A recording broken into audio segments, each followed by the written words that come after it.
Assalamualaikum warahmatullahi wabarakatuh.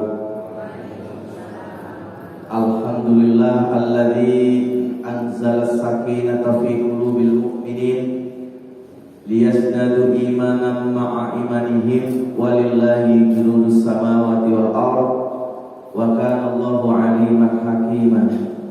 Asyhadu an la ilaha illallah wahdahu la syarika lah wa asyhadu anna Muhammadan 'abduhu wa rasuluhu la nabiyya ba'dah. Allahumma shalli wa sallim wa barik ala Muhammad wa ala alihi wa ashabihi ajma'in, amma ba'du. Qala Allah ta'ala fil Qur'anil Karim, a'udzu billahi as-sami'il 'alim minasy syaithanir rajim. Wa man ahsanu qawlan mimman da'a ila Allah wa 'amila shalihan wa qala innani minal muslimin. Ikhwatu iman fillah rahimakumullah, ibu-ibu, bapak-bapak, saudara-saudara sekalian berbahagia, mari sama-sama kita panjatkan puji serta syukur kita kehadirat Allah Subhanahu wa taala yang pada pagi yang cerah ini di hari Ahad, tepatnya tanggal 13 Rabiul Awal. Allah pertemukan kita dalam keadaan sihatan wa afiatan, sehat wa afiat. Mudah-mudahan langkah kaki kita dari rumah menuju Masjid Baitur Rahim ini Allah catat sebagai amal ibadah yang tentunya akan memperberat timbangan amal kebaikan kita di yaumil mizan nanti. Amin ya rabbal alamin. Shalawat beriring salam semoga tetap tercurah kepada qudwah hasanah kita, teladan baik kita, Nabi Muhammad sallallahu alaihi wasallam beserta keluarganya, para sahabatnya, dan para pengikut risalahnya yang setia ila yaumil qiyamah. Mudah-mudahan kita semua termasuk di dalamnya. Amin ya rabbal alamin. Ibu, bapak-bapak, saudara-saudara semua berbahagia, patutlah kita bersyukur karena kita dipilih oleh Allah sebagai hamba yang taat pada Allah pada hari ini, menunaikan kewajiban kita yakni sholat subuh, dan alhamdulillah dilaksanakan dengan berjamaah di Masjid Baitur Rahim. Ketika kita melangkah kaki dari rumah menuju masjid, langkah pertama dan berikutnya dihapus oleh Allah tentang kesalahan kita. Sepulangnya diangkat derajatnya oleh Allah Subhanahu wa taala. Begitu besarnya. Amin ya rabbal alamin. Karena kita sudah ditentukan untuk yang kedua, setiap bulannya. Semalam saya masih di puncak, Pak. Jadi 3 hari ada upgrading mubalik di pesantren Ar-Rahmah milik Bahtiar Nasir di Megamendung, luar biasa. Nah, saya minta pulang dulu, udah ngisi langsung kita pulang. Jangan sampai kita telat karena kan nanti buka tutup baru repot lagi. Alhamdulillah. Ya kalau masalah itu mah gampang, contohnya ya 15 menit ya cukup ya. Orang aktivis itu tidurnya ada larut-larut insyaallah.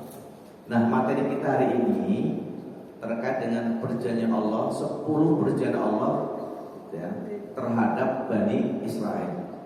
Tapi hakikatnya buat kita juga nih, Pak. Ya, kalau yang pernah nonton film ya Ten Commandment, itu ada di situ. Cuma di situ di film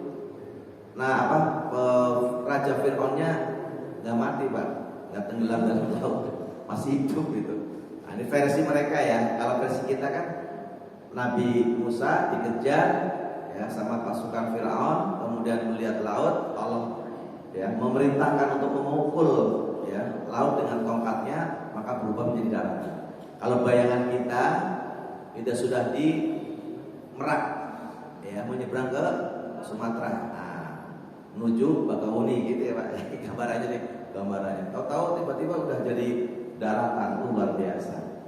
Nah, begitu udah nyampe Bakahuni, bahasa kita gampang nih, Pak ya. Tahu-tahu dikejar itu, pas tengah-tengah dipukul lagi, sudah dipukul lagi, ya, jadi air lagi, laut tenggelam. Nah, di situ hati-hati banget hari ini, banyak kiai garis bengkok ya. Itu menyatakan bahwa sesungguhnya Fir'aun itu seorang muslim. Fir'aun seorang muslim, hanya saja matinya su'ul khotimah gitu. Gegara apa? Ketika sudah nafas sudah dikeluarkan itu kan amantu bi Rabbi Musa wa Harun itu kan. Aku beriman kepada Tuhannya Musa dan Nabi Harun. Nah gitu. Tapi udah gak diterima kan. Nah itu sebenarnya muslim tapi su'ul khotimah. Kafir kok. Kalau pakai husnul khotimah itu kan gak usah pakai istilah itu muslim ya. Nah, jadi kalau toh kita bisa ya mengucapkan kalimat la ilaha illallah di akhir hayatnya. Dan ini dicontohkan ya, kalau yang lihat di medsos itu ya seorang ibu yang memimpin tiap hari Kamis di Masjid Al-Barakah. Ya, Al-Barakah di Asyafiyah itu. Di saat mengucapkan kalimat luar biasa kayak yang diucapkan bagus banget lagi. Wa ilahukum ilahu wahid. Langsung meninggal. Subhanallah, itu benar husnul khotimah itu. Wa ilahukum, dan Tuhan itu ilahu wahid. Tuhan yang esa siapa? Allah Subhanahu wa ta'ala. Luar biasa itu. Nah, maka kita simak ya menuju nanti syuruk ya. Kita bacakan ayatnya, nanti bisa buka Quran surat Al-Baqarah ayatnya 83 84 ya. Posisinya sebelah kiri dan sebelah atas paling kanan ya. Simak. A'udzu billahi minasy syaithanir rajim. Wa idz akhadna mitsaqa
dan telah kami ambil mitsaq, sebuah perjanjian Bani Israel terhadap Bani Israel.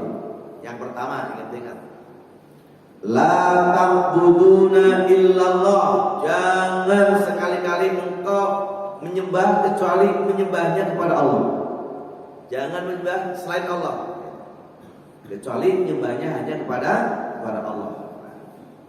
Ini yang pertama, ini akidah ya. Jangan sampai kita menyembah selain daripada Allah. Ada orang yang menyembah sama Allah. Yang pertama yang bagus tuh, nyembahnya sama Allah, mintanya sama Allahnya benar. Iyyaka na'budu wa iyyaka nasta'in. Hanya kepadamu kami menyembah dan hanya kepadamu kami mohon pertolongan. Terkait dengan ibadah, di Quran surat 2 ayat 21 Allah tegaskan, A'udzu billahi minasyaitonir rajim. Ya ayyuhan nasu ubudu rabbakumul ladzi khalaqakum wal ladzina min qablikum la'allakum tattaqun. Wahai sekalian manusia, ubudu, sembahlah olehmu Rabbakum, akan Rabbmu, itu Allah Subhanahu wa taala. Siapa itu? Alladzi khalaq, ya Allah yang telah menciptakan kalian, walladzina min qablikum, dan orang-orang sebelum kalian, la'allakum tattaqun, agar kalian bertakwa. Jadi tujuan daripada ibadah agar kita menjadi takwa kepada Allah. Di Quran surat Al-Zariyat 51 ya, ayat 56 ditegaskan bahwa Allah menciptakan jin dan manusia kecuali untuk beribadah kepada Allah. Wa ma khalaqtul jinna wal insa illa liya'budun. Dan tidaklah aku ciptakan bangsa jin dan bangsa manusia kecuali untuk beribadah kepadaku, ibadah kepada Allah Subhanahu wa taala. Maka kita ini posisinya bisa menjadi seperti malaikat ya, atau seperti syaitan. Nah, kalau begini, ini lagi perilakunya malaikat, taat sama Allah Subhanahu wa taala. Alhamdulillah. Ketika melakukan sebuah dosa kesalahan, perilaku setan. Maka dalam Al-Qur'an ditegaskan, innal hasanati yudhibnas sayyi'at. Ya.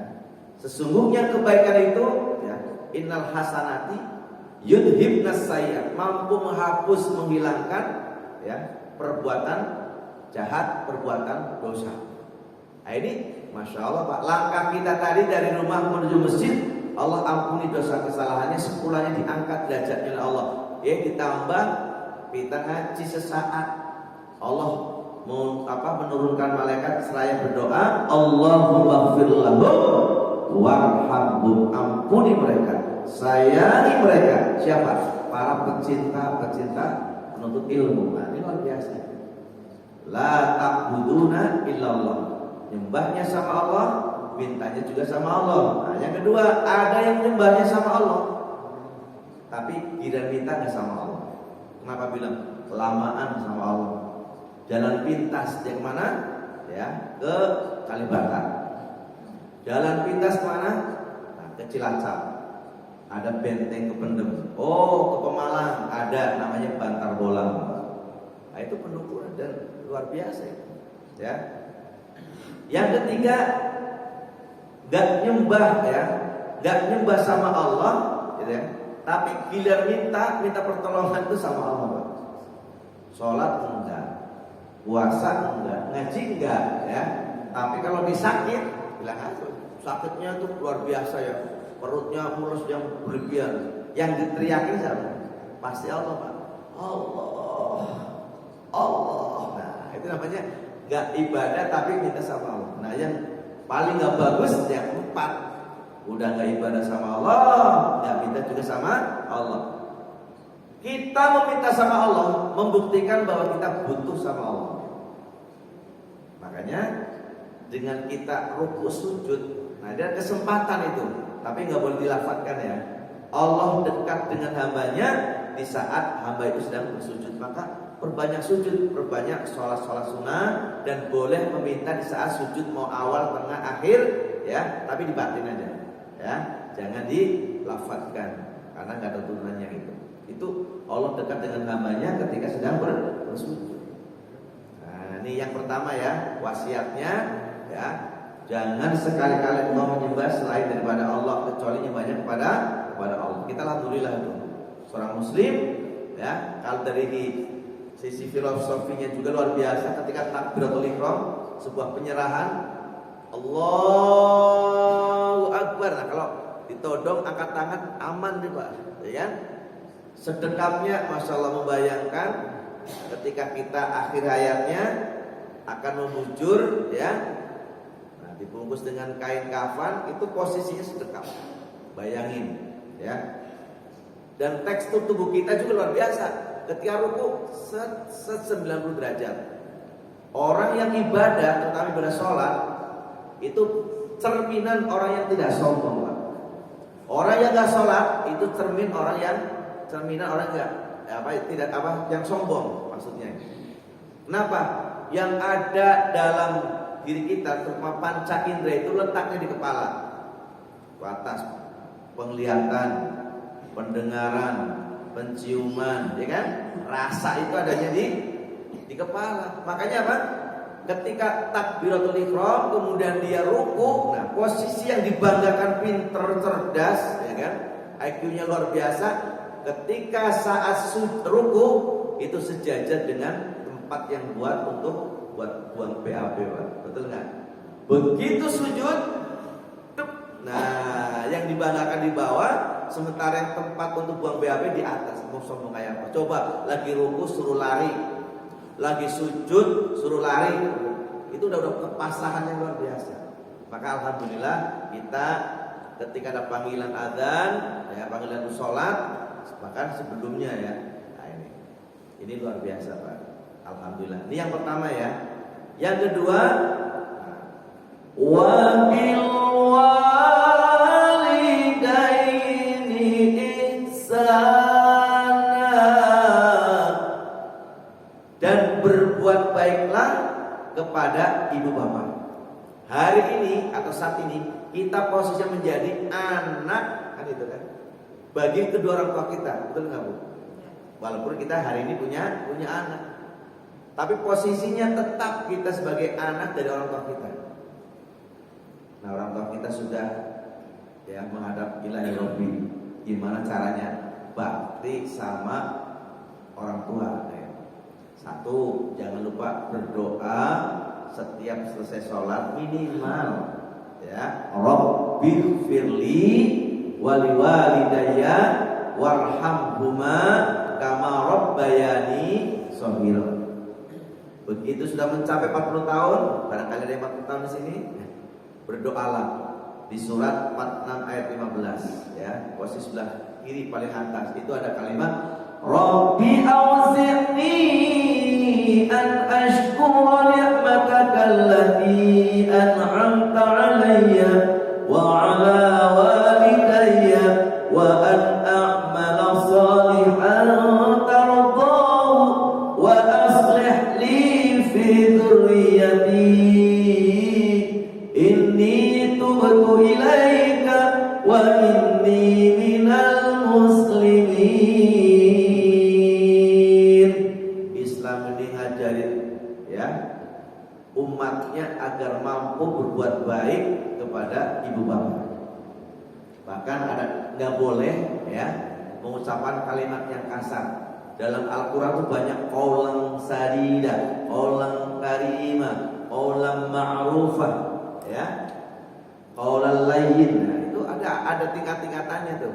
Kalau orang tua sama anak, itu di Quran surat An-Nisa ayat 9 itu ada kalimat wal yakhshal ladzina law taraku min khalfihim dzurriyyatan dhi'afa khafu 'alaihim falyattaqullah wal yaqulu qawlan sadida. Dan hendaklah kalian merasa takut akan generasi sepeninggalanmu, generasi yang lemah akidah, lemah ibadah, lemah ekonomi, lemah akhlaknya. Dan adalah kalian tuh berkata kepada anak kita dengan qaulan sadida. Itu orang tua sama anak, kalimat Al-Qur'annya menyebutnya qaulan sadida, ucapan yang benar. Enggak pakai shin besar tapi shin kecil, sadida. Ya, ucapan yang benar.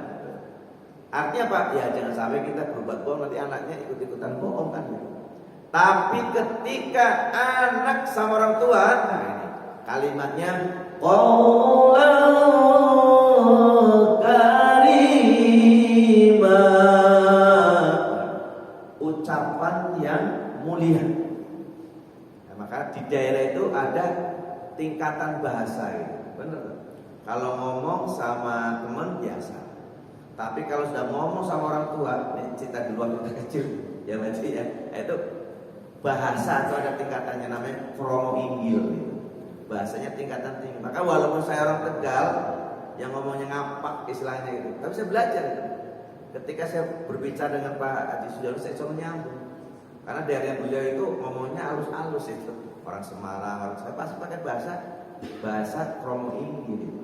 Terus pun di sangi pun di tumbas nopo gitu. Jadi beda itu. Saya bisa ya. Kenapa? Diajarin gitu ya. Ngomongnya nggak ngokok misalnya ya. Ada tata krama gitu ya, ada tingkatan itu. Subhanallah, itu qaulan karimah. Nah kalau kita kadang-kadang kan di sini kan ngomong sama bapak sama ibu biasa jajar itu ya. Nah jadi itu adab yang dari mulai itu saja sudah diajarin itu. Kalau itu dulu, masya Allah, apalagi dulu ada pelajaran PKK ya, ya kan PKK ya, ya di sekolahan. Jadi ada kalimat apa namanya ajining sariro ono ing busono, nah itu contoh. Itu melekat itu. Kewibawaan seorang itu salah satunya tergantung kepada tata cara berpakaian. Ajining manungso ono ing late. Jadi kewibawaan orang tergantung bagaimana lidahnya. Salamatul insan kan begitu. Fi hifdzil lisan. Bener Pak, pengaruh berpakaian itu. Ini contoh saya sendiri. Ketika anak saya dirawat di Ridwan Morokso ya, dari Kenari kan, sekarang pindah ke Taman Mini Pak. Saya pakai begini Pak, pokoknya rapi gitu. Mau khotbah di kantor pajak Ridwan Rais. Begitu masuk kawasan parkir, oh subhanallah rebutan tuh Pak. Bener betul. Pak, sini di parkir. Ketika kita sorenya kita ke sana lagi dengan pakaian biasa, dicuekin Pak. Bener. Jadi berpengaruh juga ya. Nah, ini jadi tolong gitu ya, apalagi ke masjid ya. Ya itu ada perintahnya. Ya bani Adam, ya kan? Wahai anak keturunan Nabi Adam. Ketika kita masuk masjid, maka apa? Disuruh pakaian yang bagus ya. Khudhu zinatakum inda kulli masjidin, kan itu ya. Ketika masuk masjid, pakaiannya yang rapi. Nah, ini alhamdulillah gitu. Kenapa? Ya kita baju banyak ya kan? Ya giliran lah. Pokoknya jangan sampai nggak ada yang dipakai gitu aja. Kalau nggak dipakai masih bagus, ya kasih orang lain, senang banget. Ya pokoknya intinya setiap masuk masjid pakailah pakaianmu yang baik gitu. Itu perintah ya. Selanjutnya ya tadi bagaimana kita berbuat baik, masya Allah. Kalau di kalangan Jepang klasik, ya, Jepang klasik. Kalau orangnya tuanya sudah sepuh, itu dilempar Pak di jurang Pak. Dilempar di jurang. Ngabisin biaya hidup. Luar biasa. Suatu ketika ada seorang ibu digendong sama anaknya, dibawa ke hutan dilempar ke tebing itu. Luar biasa, ke jurang ya. Nah, ketika mau dilempar dia bilang dulu, "Nak, entar dulu Nak, saya ngomong kamu dulu." Waktu mama hamil, wah luar biasa. Miring kanan salah, miring kiri salah, telentang, takut tikus jatuh, tengkurap nggak berani, betul nggak Bu? Waktu ngidamnya tuh makanan kayaknya, aduh luar biasa. Saya biayai kamu sekolah, waktu kamu kuliah, bahasa kita nih Bu ya. Itu masalah tadinya pakai gelang, pakai kalung, ya betul nggak? Pakai cincin dironcot semua, dijual ke toko emas demi anaknya kuliah. Ini kamu jadi seperti itu. Silakan kamu mau lempar, saya nggak tahu. Akhirnya dia ngomong lagi, tahu nggak Nak? Walaupun saya tahu ini mau dilempar ini, sebagai orang tua, agar kamu tidak tersesat, saya metik tangkai itu daun, sampai kemana. Kamu nggak tahu tuh. Supaya kamu pulangnya jangan nyasar. Tuh. Orang tua begitu, ya Allah terhadap anak. Padahal anaknya mau bunuh ibaratnya kan gitu. Akhirnya nggak jadi Pak. Tuh. Ini Jepang klasik. Tapi dalam Islam itu termasuk ya memuliakan orang tua. Kalau ada di antara keduanya ditinggal di rumah kita, itu luar biasa. Orang tua adalah yang utama. Nah, ini ya. Sahabat Rasulullah Mu'aiz itu ya sama-sama tahu ya, tinggalnya di Yaman, ibunya buta, kan begitu. Kemudian ditanya apa, Bu, keinginan ibu? Saya kepengen naik haji gitu, Pak. Luar biasa. Sebenarnya berat itu tadi, berat itu Pak. Tapi gimana caranya menyenangkan orang tua? Akhirnya yang latih dirinya memikul ya, menggendong, membopong apa? Unta dari mulai kecil, tiap hari atas, balik lagi, udah gede ternyata kuat lagi. Ya Bu, siap gitu kan. Subhanallah, siap. Bawa dari Yaman bayangin, jauh ke Mekah. Nah, ternyata ketika dilapor Rasulullah belum seberapa, Masya Allah. Coba bayangkan, kita sama orang tua kayak apa itu? Memang yang namanya nyesel itu adalah belakangan. Kadang-kadang namanya orang tua itu keramat gitu. Gak percaya silahkan aja. Saya mau ngomong mati.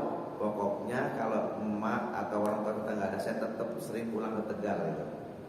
Tapi begitu orang tua sudah nggak ada, lain Pak. Coba sebenarnya beda itu. Kenapa? Ada daya tariknya sendiri kalau orang tua. Nah, mumpung yang masih ya punya orang tua misalkan, nah kita ziarah kemana-mana ya. Tapi ziarah ke makamnya orang tua nggak sama sekali. Keliru. Walaupun tetap doa di sini nyampe, tapi alangkah indahnya. Kenapa? Ketika ada jenazah orang yang dimakam, kemudian keluarganya itu ya bertakziah atau berziarah kubur, wah itu senang dia, ya.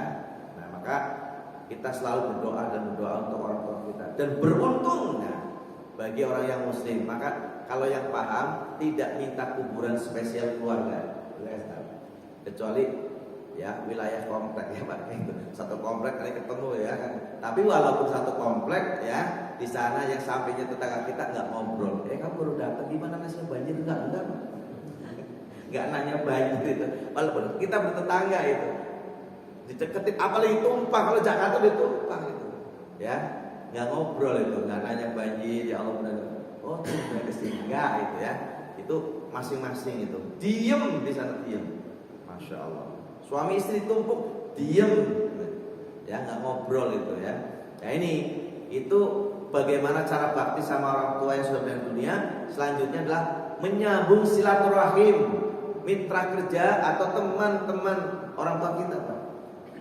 Makanya kalau kita ada di antara kita mungkin bisa meninggal dunia, anak kita kesini, itu pasti ya Allah. Kalau ingat kamu ini ya, ingat ya, lihat kamu itu ingat bapakmu. Dulu Masya Allah gitu kan, rajin ke masjidnya, belum adzan sudah datang itu, kamu ngikutin. Nah itu udah seneng banget orang tua tuh yang sudah meninggal dunia. Kenapa? Menyambung silaturahim yang terputus itu apa? Ya kawan-kawan, teman-teman dari ya bapaknya yang meninggal dunia atau ibunya.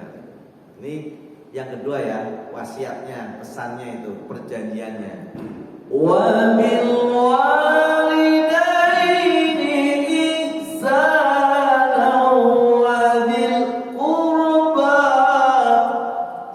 Bakti sama ibu bapak, yang ketiga yaitu apa? Berbuat baik kepada sanak kerabat. Sampai dalam Al-Quran ketika pembagian warisan, ada mungkin keponakan datang, itu ada bagiannya, dikasih, disuruh dikasih. Ya, nah ini dalam hal ini kalau sama sanak kerabat yang baik Pak, ini kadang-kadang suka kebalik itu. Sama sanak kerabatnya pelit, naudzubillah dalik ya, tapi sama orang baik banget. Ada begitu. Ya, ini keliru. Harusnya orang dekat kita itu, sanak kerabat kita baik. Ya kalau pulang kampung inget tuh bibitnya, ya, memang itu bibitnya, Pak budeknya misalkan, itu udah siapin dari sini tuh, ya. Dia senang banget kalau pulang kampung dikasih. Pasti dia doain mudah-mudahan bisa pulang kampung lagi, didoain begitu. Ya, sanak kerabat seneng banget, ponakan-ponakan ya dikasih, itu berbuat baik kepada sanak kerabat. Nah ketika kita milik sendiri adalah khususnya adalah untuk keluarga kita. Tapi ketika kita memangku jabatan RT maupun RW atau pengusaha lain gitu ya, tolong bukan keluarga dulu, tapi siapa Pak? Itu warganya dulu. Nah, ini beda. Jadi jangan sama. Ini kadang-kadang ada ya Pak ya, kalau dapat bantuan siapa dulu? Keluarganya dulu, ya. Warganya belakangan. Salah. Harusnya warganya dulu, baru diri dan keluarganya. Oh kakaknya ada 30 nih, jatahnya 20. Ngomong terus terang ya, transparan. Ini jatahnya 20 ya. Ya, nanti yang 10 belum, nanti kalau dapat lagi, ya kan? Nah, kalau yang bisa diracik ya silakan biar rata semua. Ini bagus, ya kan? Kayalah sini kan suka dapat bantuan apa ya, bagi gitu. Nah, kita juga rasain gitu. Jadi kalau salah kerabat kita perbaiki, ya kita baikin, ya jangan sampai ada kesan baik sama orang lain tapi sama keluarga nggak baik. Kenapa? Walaupun bagaimana keluarga itu nomor satu Pak, yakin itu.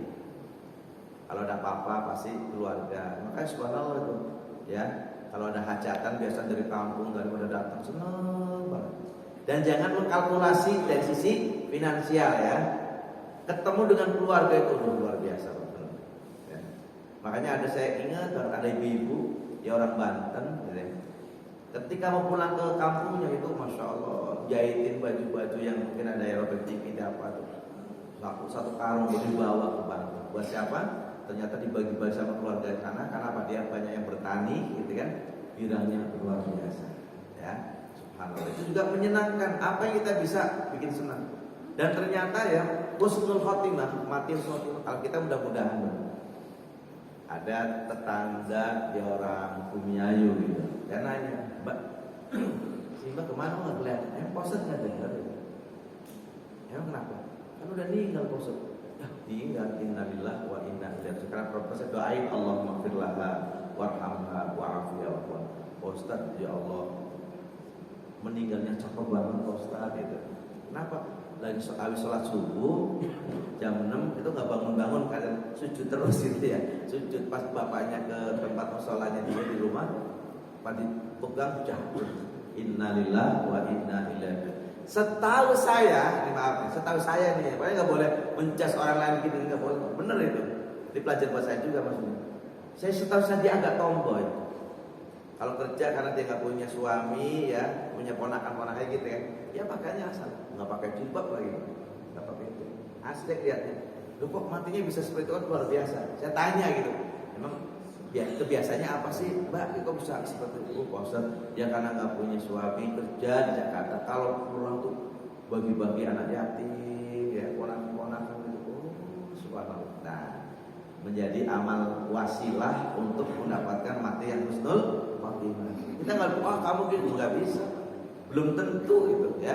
Maka mudah-mudahan ini sebagai perangkat kita untuk menjembatani agar wafat kita mati yang husnul khotimah, tergantung kebiasaannya. Ya, wal aqrabina wal yatama. Nah, selanjutnya berbuat baik kepada anak yang yatim. Alhamdulillah ya. Yayasan-yayasan, lembaga-lembaga cukup open ya, cukup tanggap, cukup peduli terhadap anak yang yatim. Nah, yang kurang itu terhadap ibunya anak yatim, Pak. Tugas bapak-bapak ya. Kalau sama anak yatim, alhamdulillah itu ya Allah. Dan yang masa paceklik yang lagi COVID, ya, saya ngembeng Pak betul ya Allah. Karena pada yatim yang kan nggak bisa, biasanya kan suka kesini atau apalah kan dia dapat ini. Maka waktu itu saya instruksikan waktu itu, tolong dong zakat fitrah waktu itu ya kan ada sini. Lebih banyak porsinya ke panti asuhan gitu. Kenapa? Ya sama. Biasanya kalau lagi normal kayak kemarin ini normal ya istilahnya. Itu diundang Pak, orang kaya, ke lembaga ini. Bener saya suka dampingin. Ya alhamdulillah seneng ya dapat duit 100, ada 200, girang banget itu. Nah ini begitu pandemi, masya Allah nggak ada yang undang gitu kan. Nah ini cukup lah itu kita perhatikan. Bahkan ya anak yatim tadi di surah Al-Maun juga inspirasi daripada Kiai Haji Ahmad Dahlan. Santrinya gini banyak nih, subhanallah. Tiap hari bacanya Aro'aital, Aro'aital ladzi yukadzibu biddin, fadzalikal ladzi yad'ul yatim. Sampai selesai. Besoknya itu lagi. Ada rasa bosan usul, Pak Kiai maaf, Emang nggak ada surat yang lain apa? Ya ada sih banyak, 114 surat, nggak al-ayat lagi. Terus ya ganti kayak, kamu ngerti gak isinya? Enggak. Diterangi sama kayak dalam satu-satunya. Ar-ra'ayta alladzi yukadzibu biddin. Apa kamu siapa pendusta agama? Fadzalika alladzi yad'ul yatim. Itulah orang yang menghardik anak yatim wala yahuddu ala ta'amil miskin, dan dengan memberi makan terhadap orang-orang miskin. Maksudnya gimana? Ya kamu cari ya anak yatim, orang miskin, kamu santuni. Itu kalau Bapak Ibu ketik di YouTube, klik ya judulnya Sang Pencerah. Nah, nanti keluar filmnya tuh Sang Pencerah. Tonton sampai habis tuh. Itu luar biasa, nangis Pak, bagaimana perjuangan yang menegakkan kebenaran di kalangan. Ya biasa itu kadang saingan itu sama kiai sepuh gitu ya. Karena dia ngajinya di Mekah dan ternyata silsilahnya bareng sama pendiri Nahdlatul Ulama kan. Ya Hasyim Asy'ari itu satu kakek misalnya, luar biasa. Kalau Hasyim Asy'ari sering menulis kitab, nah kalau beliau langsung praktek mendirikan pendidikan. Bahkan sampai ada di zaman dulu Pak, metodologinya luar biasa. Ketika ngajar santrinya, ya kan, pakai papan tulis, pakai kapur, pakai lekar itu ya, dibilang kafir ya. Wah, bilang kafir karena apa? Itu kan papan tulis ini dan sebagainya. Enggak cara-cara orang kafir. Ditanya pakai maaf ya. Ya, pakai dari dulu itu pakai apa? Pakai kereta. Oh, pakai kereta. Siapa bikin kereta? Siapa pakai? Diem langsung pulang. Karena yang bikin kereta orang-orang Belanda, orang Belanda kafir, berarti pakai kafir, maksudnya begitu. Langsung udah jauh pulang gitu. Itu tantangannya luar biasa. Nah, berkah dari mengamalkan surat Al-Maun, hari ini organisasi yang terkaya, jujur, sampai pemerintah aja utang sama Muhammadiyah belum terbayar sekian miliar, Pak. Benar itu? Nggak ditagih itu. Luar biasa. Ini inspirasinya dari surat Al-Maun yang luar biasa. Dari pautnya sampai perguruan tinggi. Ini luar biasa. Ini contoh mengamalkan wal yatama. Dan yang namanya yatim itu kan apa Bu? Yang namanya yatim Pak, ditinggal, anak yang ditinggal oleh bapaknya gitu ya. Nah, itu masih umum ya. Kalau ditinggal bapaknya ya, itu namanya yatim, itu umum. Yang spesifik adalah ditinggal ayahandanya karena meninggal dunia. Karena ada anak yang ditinggal sama bapaknya bukan meninggal ya Pak, bapaknya nggak tanggung jawab, betul nggak Bu? Kabur. Nah itu bukan anak yatim itu. Tapi cukup tetap perhatian kita. Karena apa? Saya pahami ya. Kalau dia kerja, siapa yang ngurus? Kalau ngurus anak, terus hariannya gimana? Itu ditinggal oleh suaminya karena dia nggak tanggung jawab. Masya Allah. Nah kalau piatu ditinggal ibunya karena meninggal dunia. Karena ada juga yang ditinggal oleh ibunya kabur. Nah, itu juga diperhatikan juga. Ya. Nah kata Rasulullah, yang yatim sesungguhnya adalah sekalipun punya orang tua komplit, ayahandanya, ibunya masih hidup, tapi tidak mendidik anaknya dengan didikan agama, itu yatim yang sesungguhnya. Maka di sini alhamdulillah ada TPA ya saling mengingatkan, saling menyemangati, biar generasi kita ya, kalau kita sudah meninggal dunia, anak-anak kita yang akan melanjutkan. Kalau ada anak-anak ya dengan cara yang bagus supaya ramah terhadap anaknya, kita bahas lagi umum nih. Masjid yang ramah sama anak-anak itu. Benar Pak? Kenapa? Kalau masih ada teriak anak-anak itu alhamdulillah berarti anak generasi yang akan meneruskan kita. Dari kursi dari kecil kalau dia belajar begitu, kita juga dulu begitu Pak. Kalau ke masjid ya lari, kadang sholat canda dulu kan. Tapi udah tahu ilmunya ya nggak boro-boro kan. Belajar, masya Allah belajar. Kalau salah metode Iqra atau mungkin metode Umi dan sebagainya, ditambah hafalannya. Itu anak kalau masih kecil tuh ngapalinnya, masya Allah. Dulu kita kecil kelas 3 itu, masya Allah. Ya, belajar yang kalau di kampung kan di Nagom itu. Alhamdulillahi wa sallallahu ala nabi Mustafa habibina wa alihi wa sahbihi wa man qara wa haka fi tajwidina man hurira. Itu kelas 3 itu saya. Sampai belajar tasrif kan ya. Fa'ala yaf'ulu fa'lan wa maf'alan fa huwa fa'ilun wa dzaka maf'ulun uf'ul la taf'ul maf'alun maf'alun mif'alun. Ke bawah fa'ala fa'ala fa'alu fa'ala fa'alata, fa'alta, fa'altuma, fa'altum, fa'alti, fa'altuma, fa'altunna, fa'altu, fa'alna. 14 kali, luar biasa. Itu kecil itu, ditasrif semua ya. Huwa huma hum, hiya huma hunna, anta antuma antum, anti antuma antunna, ana nahnu. Ya, isi domir itu. Oh, luar biasa itu masih kecil. Sekarang udah hilang gitu kan. Masya Allah. Nah, mengapa perlu ya namanya hafalan kecil walaupun nggak ngerti arti atau apa, tapi diingat itu. Benar masih ingat itu kelas 3 gitu. Ya, ini contohnya. Wal yatama wal masakin, berbuat baik kepada orang miskin, bukan masakin tukang masak, bukan. Ya, masakin adalah orang-orang yang miskin. Siapa yang miskin? Yaitu pendapatan umpama 100.000, ya, pengeluaran 100.000, itu namanya miskin. Kalau miskin yang disebut, otomatis fakirnya kebagian gitu, Pak. Ya, walaupun kan nggak ada fakir, ya kan? Tapi fakir itu pendapatnya 100.000, kebutuhannya 150, kan? Itu fakir. Perlu perhatian kita. Dan fluktuatif, ingat ya, sering ini. Saya sering ingetin di Jakarta kalau Sosperda, peraturan daerah nomor 13 terkait dengan sosial. Saya bilang, ini kadang-kadang kan nggak paham gitu, yang nyakit dawis namanya di sana, dasawisma gitu kan. Kadang RT RW-nya sentimen, yang nyakit juga sentimen, kasihan. Kan rumahnya bagus Pak. Gitu. Nah ini hati-hati itu, kan rumahnya bagus, ya benar rumahnya bagus. Itu dulu, ya kan, waktu jayanya. Sekarang mungkin usahanya bangkrut, udah nggak ini lagi. Tetap dikasih Pak. Ini inget-inget ya. Ini kadang-kadang lihat rumahnya bagus, ya padahal kadang-kadang suka. Ini Al-Quran udah mengibaratkan ada orang yang dari gelagatnya atau gesturnya itu kita harus paham Pak. Gak usah ngomong. Ada orang yang menyembunyikan, ya, menyembunyikan kemiskinannya misalnya atau kefakirannya. Kita harus tanggap banget itu. Ya. Makanya Pak, masjid yang bagus ya kita saling menayang ya, punya database gitu kan. Kita kontrol itu keluarga ini. Bahkan harus tahu tuh anak-anak yang sekolah usia berapa dan sebagainya gitu ya. Ini penting banget tuh.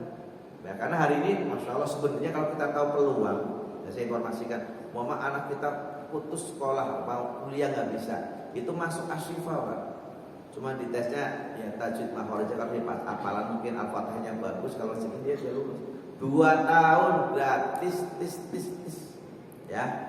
Tamatan SMA tapi itu, ya, 2 tahun belajar menghafal Al-Quran, 1 tahun pengabdian, mau tinggal di sana lanjut silakan, mau pulang silakan. Itu nggak bayar, nggak sama sekali. Bahkan dikuliahkan di Sabili, ya, jadi ada semacam kampus Sabili buat ya anak-anak yang beasiswa tadi. Atau hari ini semalam kita di pesantrennya ini. Bahtiar Nasir itu gratis semuanya itu, Masya Allah, ada bahasa Arab semalam, ada dari Yaman ya. Jadi pada setoran hafalan, Masya Allah. Nikmat ini contohnya ya. Informasi penting ya. Nah ini kalau ada, ya kan kalau kita tahu jamaah ya, mungkin sekarang sekolah mahal itu. Kalau mau informasi betul gitu. Ada dari misalkan kuliah, yaitu ada dengan dari basis, ya kan? Ada dari basis ada, itu luar biasa. Lumayan lah bisa bantu. Nah kalau menginformasikan ini loh ada beasiswa loh, ini ada ini, itu walaupun kita nggak ini, tetap pahalanya ngalir terus. Ini anak jadi pintar, keluarga, anaknya soleh. Nah kita dapat pahalanya. Nah itu pentingnya informasi, ya. Jadi menginformasikan kebaikan, maka kita dapat pahalanya. Tadi berbuat baik kepada wal masakin, ya, berbuat baik kepada orang miskin. Selanjutnya, ya. Wa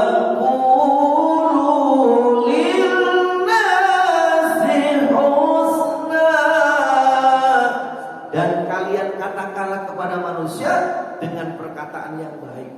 Kalau ngomong ya. Ini maaf Pak, yang kalau di Garut yang paling banyak hewannya apa hewan apa Pak? Ada yang tahu? Di Garut ternyata bukan domba, tapi anjing Pak.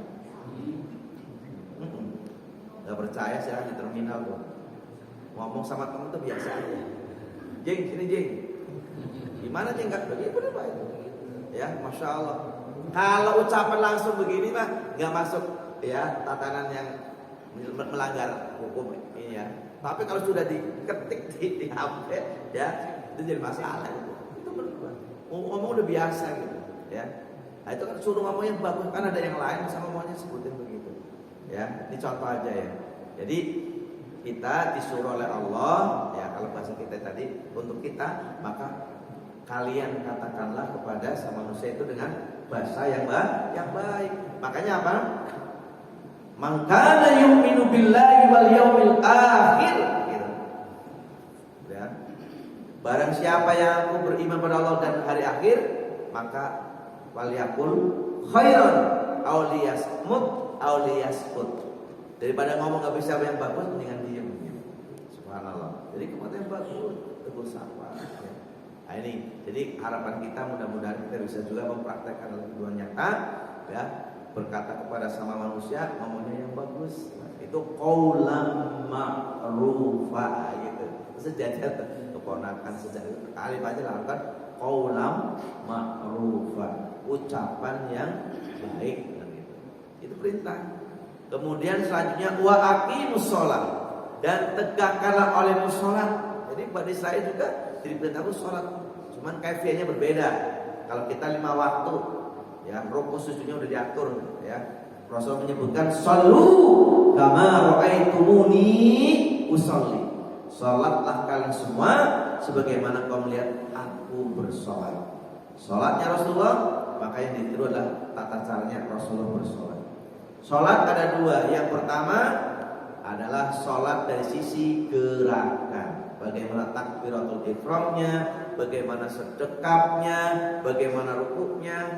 Saya amati, saya pengamat sholat, masih banyak saudara kita ya kalau sholat rukuk bukan yang dipegang lututnya, tapi tulang keringnya. Tolong ya, ini namanya tawasul hak ya. Nah, saya sering suka duduk sampingnya terus mau nggak dikasih tahu yang ngikut Rasulullah. Karena kenapa? Tadi saya lihat rukuknya yang dipegang apanya tuh tulang keringnya, yang benar yang dipegang adalah lututnya. Nah, itu ingat-ingat. Di Rasulullah itu saling ingatin aja Pak, ingat. Tapi ingat itu tadi kalau lain jangan langsung bid'ah loh. Orang baru ke masjid udah di bid'ah aja. Yang bagus kalimatnya kan kolang. Nah, ini ma'rufah itu yang bagus itu. Kalau sujud silahkan ya. Karena ada pendapat mau tangan dulu boleh, mau lutut boleh. Kalau kita rata-rata sudah pakai tangan dulu, ya kan? Jadi ada masalah itu. Kalau kita alhamdulillah masih sehat dari pakai lutut. Kalau mau tangan silakan, ya nggak apa-apa. Nah, kalau duduk masih normal, masih sempurna, duduk di antara 2 sujud, yang satu itu didudukin, yang satu didiriin. Kalau lagi sujud, tuh neken ya ke tanahnya. Nah, itu tata cara. Nah kalau nggak bisa kadang badannya gede ya, waktu tahiyat akhir pun seperti waktu duduk di atas Rasul nggak apa-apa, karena kemampuannya begitu, ya kan itu ya. Nah kalau yang pakai, nah kali di Mekah kan itu ya, yang pakai kursi jangan langsung duduk takbiratul ihram, nggak boleh gitu. Masih bisa berdiri dulu gitu kan, ikutin dulu. Nah ketika rukuk agak susah baru duduk gitu, itu ada tataran. Itu sholat, ada sholat sendirian, ada sholat berjamaah. Kalau sholatnya sendirian silakan, kakinya mau ngangkat silakan, benar Pak. Sedekapnya silakan, kalau sendirian. Tapi jangan sekali-kali itu. Kalau sudah sholat jamaah, ya kan? Nah ini ngangkat, wih, ya. Nah itu nggak bisa.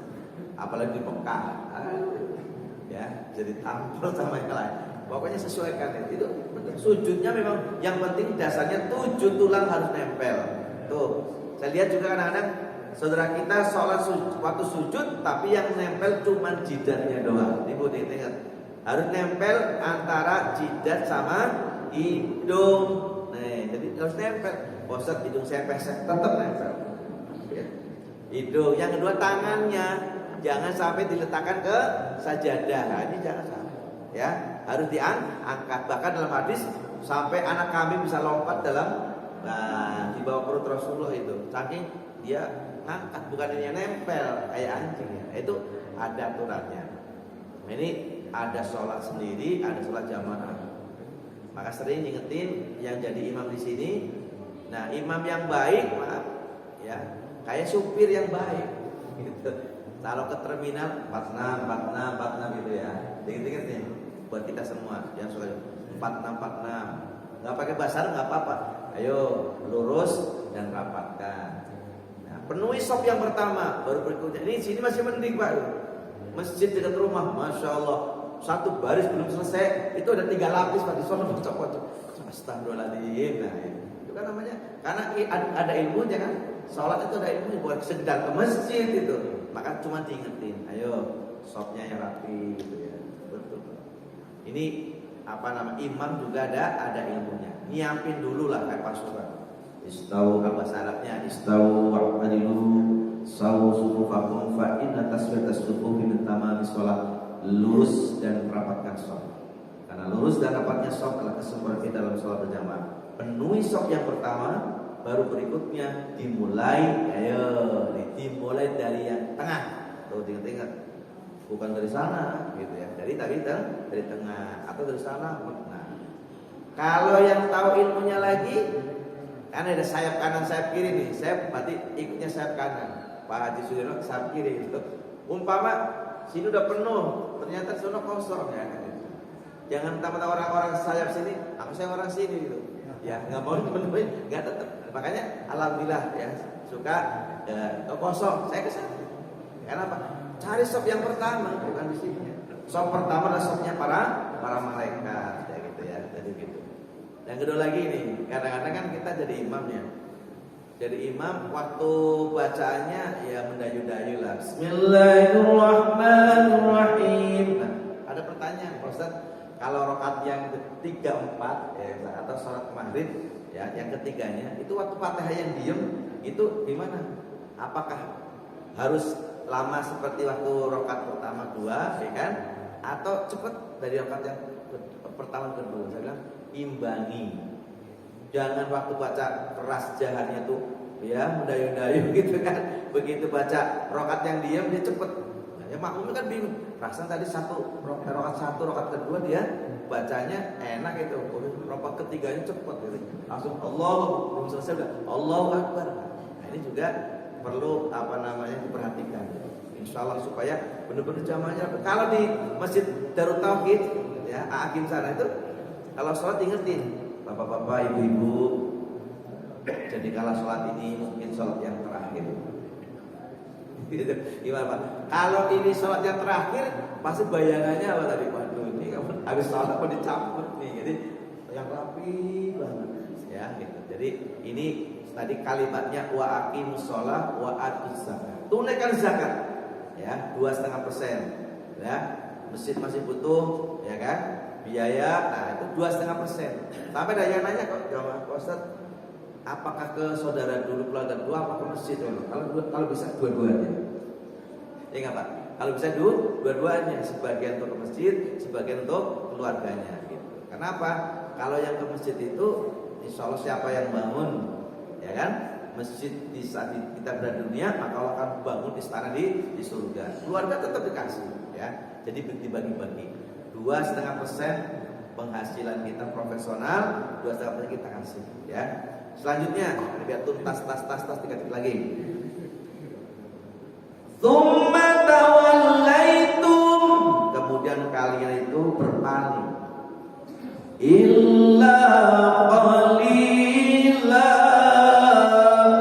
kecuali hanya sedikit minkum di antara kalian yang taat dari perjanjian yang agung tadi. Wa antum mu'ridun, sedangkan kalian menjadi seorang yang pembangkang. Israel itu terkenal dengan pembangkangnya. Itu 8 ya. Yang 9 10-nya wa in aqadna mitsaqakum, dan ingatlah ketika kami mengambil janji, ya. Mitsaqakum terhadap kalian, la tasfikuna dima'akum, janganlah sekali kalau menumpahkan darah di antara kalian. Ya, ternyata suka perang siapa? Ya kan sampai hari ini. Ya Israel itu. Wala tukhrijuna anfusakum, dan janganlah kalian itu mengusir, ya kan? Nah, diri kamu sendiri, kelompokmu sendiri, ya, min diyarikum, dari tempat tinggal kalian. Jangan saling mengusir gitu, ya kan? Kemudian ya, tsumma aqrartum, kemudian kalian mengikrarkan, wa antum tasyhadun, sedangkan kalian menyaksikan. Maka saking istilahnya dikasih perjanjian gini pelanggaran sampai gunung Tursina Bapak ya kan? Gunung Tursina diangkat tuh perjanjian aku dengan Allah itu supaya tapi ternyata nggak takut juga. Artinya Allah aja dipermainkan, apalagi dengan kita seorang muslim. Kalau perjanjian dengan Israel jangan percaya gitu. Orang dari dulu kan begitu. Makanya ya kita berharap mudah-mudahan kita menepati janji, karena al-waqtu dain, janji adalah hutang ya. Saya kira demikian. Mungkin ada hal-hal yang mau didiskusikan, masih ada waktu. Ya kan 45 ya sore ya. Udah belum? Ya, silakan. Baik, ada dua pertanyaan. Ada yang bertanya?